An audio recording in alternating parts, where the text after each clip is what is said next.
আমার সাথেও যে এরকম ঘটনা কোনোদিনও ঘটবে সেটা আমি কখনো ভাবতে পারিনি। Hello friend, welcome to my channel. এই প্রথমবার আমার কাছে একসাথে 4টে কেকের অর্ডার এসেছিলো, আর এই 4টে কেকের অর্ডারে আমি খুবই হ্যাপি ছিলাম। বাট এর মধ্যে একটা কেকের নিয়ে এমন একটা ঘটনা ঘটলো যেটা আমি খুবই দুঃখ পেয়েছিলাম। আমি কখনো ভাবিনি যে এরকম আমার সাথে ঘটবে।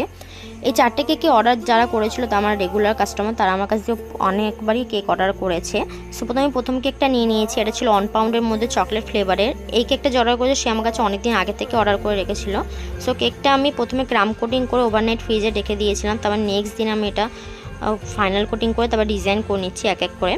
এটা পুরোপুরি কাস্টমাইজ কেক ছিল, কাস্টমার সব কিছু ডিটেলস আমাকে বলে দিয়েছিল। এরপর আমি নিচে বর্ডার করে দিচ্ছি, তারপর আমি বার্থডে বয়ের নাম বসিয়ে দিয়েছি। আর যার বার্থডে ছিল তার এটা 2 ইয়ার কমপ্লিট হয়েছিল, তাই আমি এটা 2 ইয়ার টপার বসিয়ে দিয়েছি কাস্টমারের কথায়। এবার আমি সেকেন্ড কেকটা নিয়ে নিয়েছি, এটাও আমার রেগুলার কাস্টমারও করেছিল। এটা আমার কাছে সকালবেলা অর্ডার এসেছিলো।